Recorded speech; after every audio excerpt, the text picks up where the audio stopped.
Obrigada. Bom, então tá, estamos em poucos aqui presencial. Até fiquei na dúvida, tem como ver quantas pessoas online tem? Bom, depois a gente vê então, que eu tô curiosa. Bom, peraí, deixa eu ficar um pouquinho mais perto aqui. Já tô gravando lá também. Aí, top. Eu vou falar sobre um assunto que, pelo menos nas minhas mentorias, aparece bastante. Eu tô fechando 7 anos de carreira, então aparece bastante esse tema, que é sobre transição de carreira. Então, muita gente olha assim, tipo... eu formei em arquitetura, a gente olhava para o desenvolvedor ganhando 15, 20 mil reais por mês e ficava pensando, pô, como é que eu faço para chegar lá? Qual é o passo para chegar lá? Então, eu queria muito falar sobre isso e como eu fiz a minha transição, que não foi um momento muito tranquilo, e também para normalizar, um pouco que talvez se não estiver sendo tranquilo para mais alguém, que isso faz parte da jornada, então que sintam-se abraçados e a gente fala bastante sobre isso. As minhas palestras sempre têm um tom meio engraçado, apesar de eu ser bem séria e contida, eu sempre tenho essa abordagem meio engraçada da coisa, então vamos lá. Tá funcionando? Meu Deus. Não tá funcionando.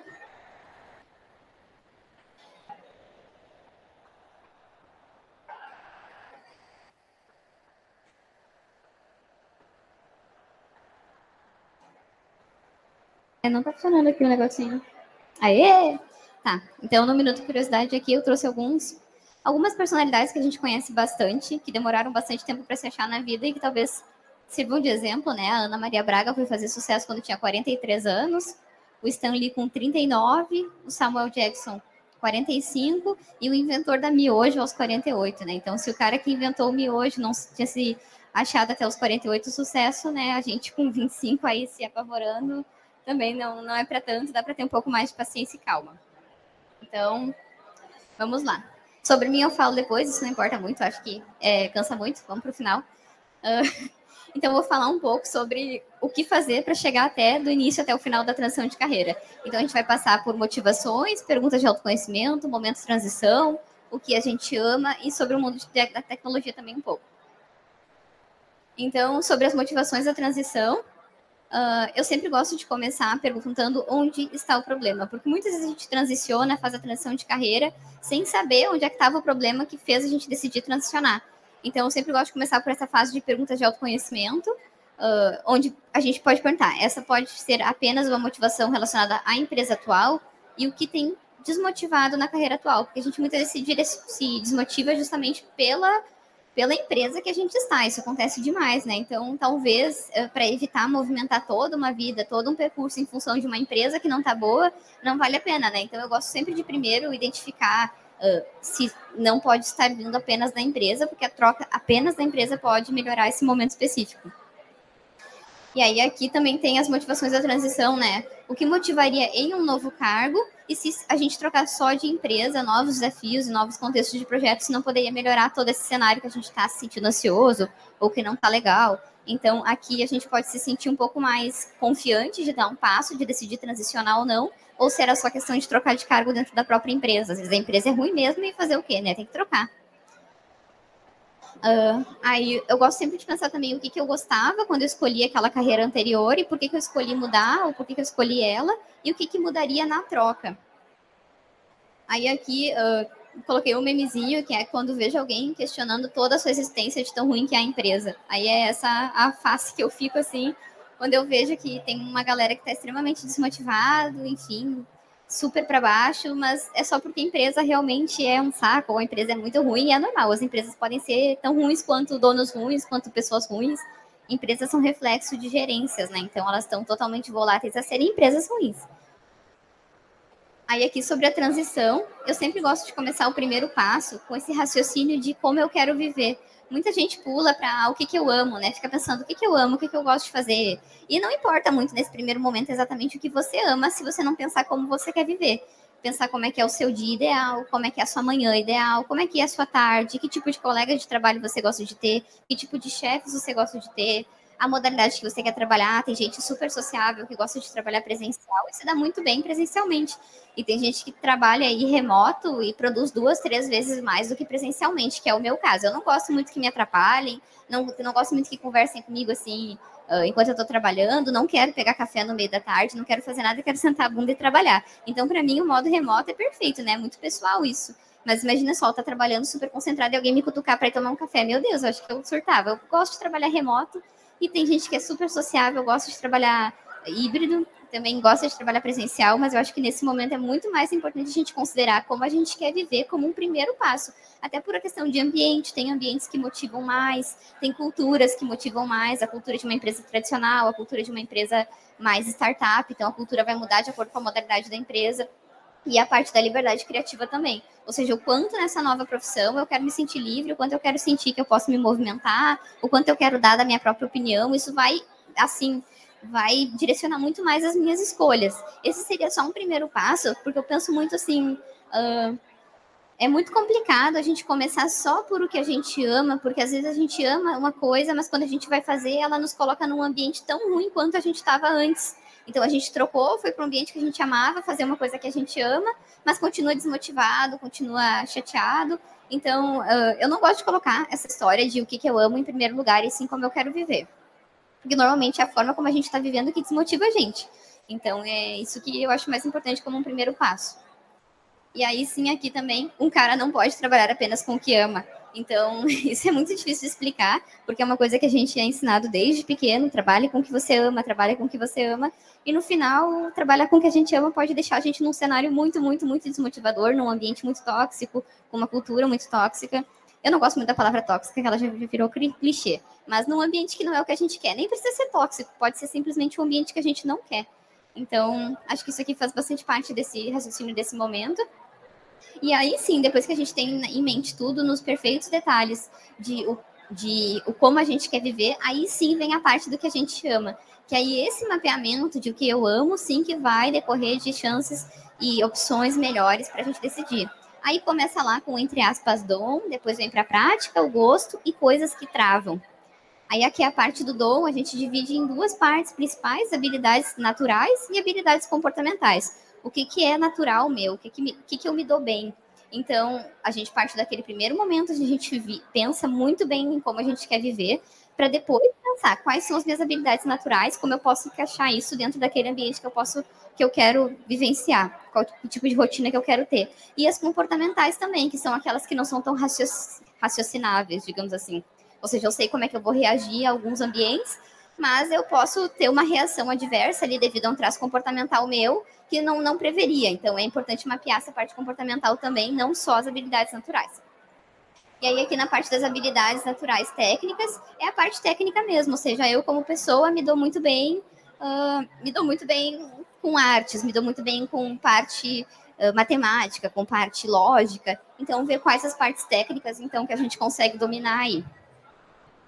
Um segundo momento seria a prática, como eu comentei com vocês antes, habilidades que a gente aprende facilmente e habilidades que eu já executei, mas executei diferente. Eu cito muitas habilidades que a gente já tem, que executa diferente, porque em uma das monitorias que eu fiz, eu trabalhei muito com a menina que ela era jornalista e ela tinha trabalhado com jornalismo por 15 anos. E ela chegou para mim na mentoria e falou...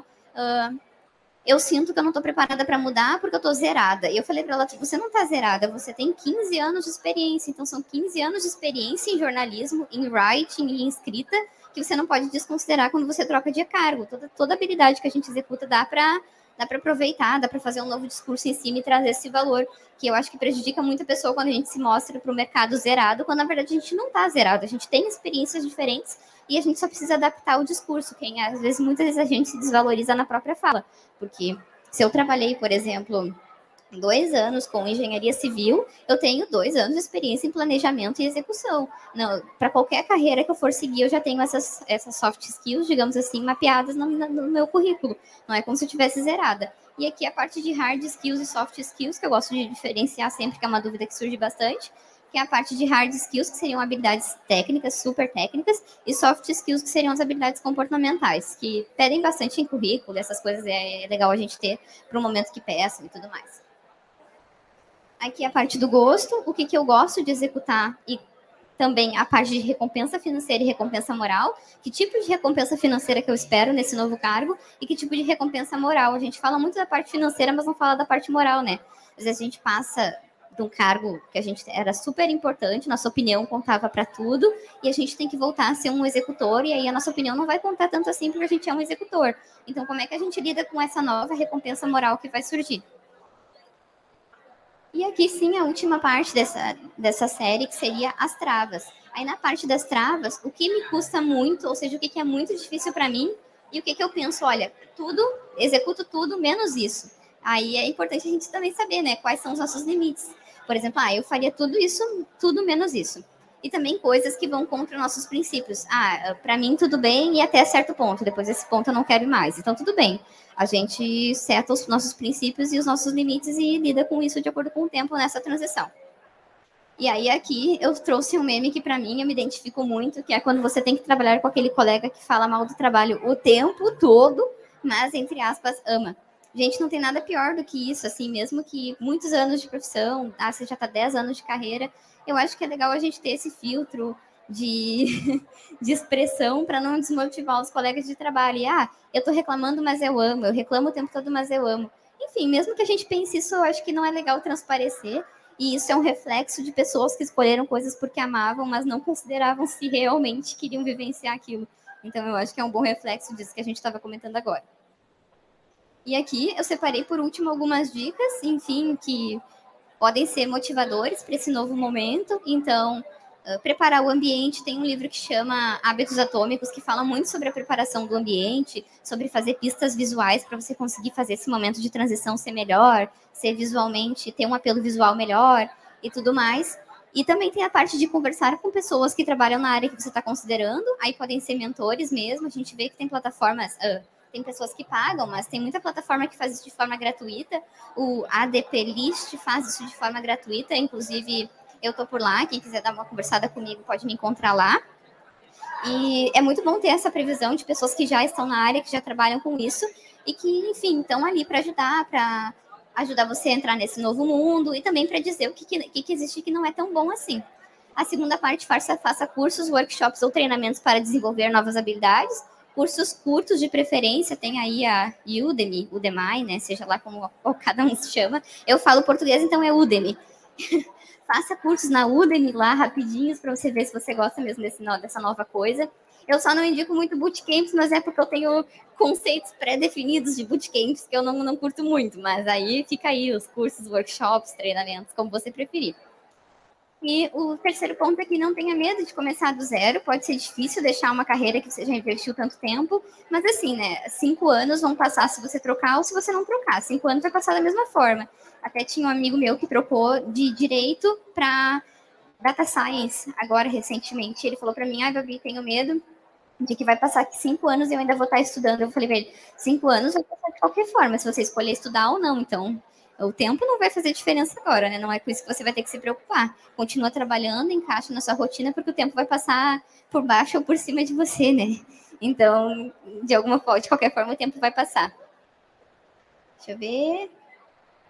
Parou de funcionar. De novo.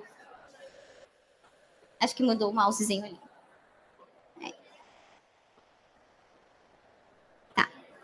Aí foi isso que eu falei, de não se atrelar ao tempo gasto e também elaborar um plano no papel. Tem várias ferramentas que fazem esse planejamento de carreira automático, praticamente, né? Mas também é legal você fazer no papel, fazer bem manual, que eu acho que até melhora a fixação psicológica das novas ideias. E também aqui eu queria dizer que é normal que a transição ocupe muitas horas.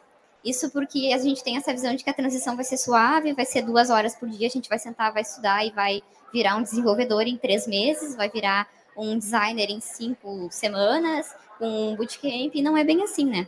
Quando eu transicionei da arquitetura para o design, eu estudava 13 horas por dia, e foi super pesado, foi um absurdo, assim, não indico para ninguém, mas é porque basicamente os pesos são diferentes quando você tem que fazer aquilo dar certo, né? Então, se você realmente tem que fazer aquilo dar certo, é normal que isso consuma tudo do seu tempo e um pouco mais. Mas também, se não for possível você dedicar tudo isso, assim, faça um planejamento de quantas horas por dia você consegue colocar nisso, porque isso vai fazer toda a diferença. Até para explicar, né? Na época da minha transição, eu dei as 13 horas por dia e eu troquei de carreira em 2 meses, mas isso assim é porque eu estava alucinada e basicamente minha sobrevivência dependia dessa escolha dar certo. Então não estou dizendo que é a melhor forma de fazer, mas enfim, é só um exemplo para dizer que tudo bem se isso for muito pesado para você, é normal, mas também se for leve também é normal. E aqui sobre a parte da carreira da carreira tech, eu queria falar sobre essas áreas de tecnologia aqui, que muita da galera que assiste não tem ideia de que a tecnologia é dividida mais ou menos em 4 aspectos, e também para ajudar a galera que está pensando em trocar para tecnologia, que não é só o desenvolvimento que existe. Eu tentei ser desenvolvedora, não deu certo, né? Dá para ver aqui que não, infelizmente não rolou para mim. Mas também tem outras áreas, né? Tem a área de negócios ali, que tem todas essas carreiras cognatas ali dentro da área de negócios. Tem a área de design. Atualmente eu trabalho com product design. Então, atualmente cheguei ao cargo de gerência de product design depois de 7 anos e meio da transição. Então, foram 7 anos até o momento de agora, desde a minha transição, mas continuam me perguntando sobre isso e eu amo falar sobre isso. Então, é por isso que eu estou aqui. E também tem a parte do desenvolvimento, que, como eu falei para vocês, é uma área magnífica, que tem muito mais divisões do que só essas que eu coloquei, mas que não é para todo mundo, né? No caso, para mim, não foi. Então, tudo bem, se não der, tem essas outras áreas. E tem a parte de dados e inteligência artificial, que está com tudo agora, né? Ferramentas novas, contextos novos. Então, tem bastante coisa aí para a gente ver. Pode passar.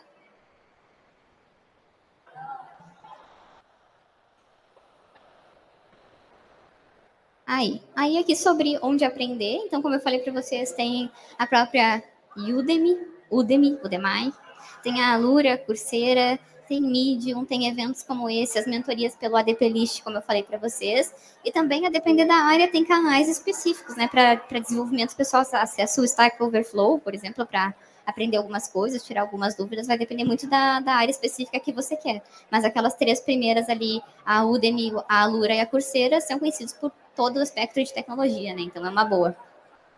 E aí aqui sobre mim, só para finalizar, né? Como eu falei para vocês, eu sou product designer, 7 anos e meio de experiência, comecei minha vida na medicina, depois fui para engenharia civil, me formei em arquitetura e por último eu formei na Google e estou parando por aqui. Esse aqui é o QR Code para acessar meu perfil, saber mais sobre mim, falar comigo de forma gratuita pela ADP List, lá marquem meia hora comigo, que vocês vão conseguir falar comigo ali rapidamente, vai ser top, vamos bater um papo, ajudar vocês. Eu sou super positivista, assim, então, se vocês querem ter um ânimo de vida, assim, pô, tô transicionando, perdi a vontade de viver, falem comigo, que eu vou tentar ajudar vocês a fazer o máximo para fazer voltar essa energia e essa força de transicionar.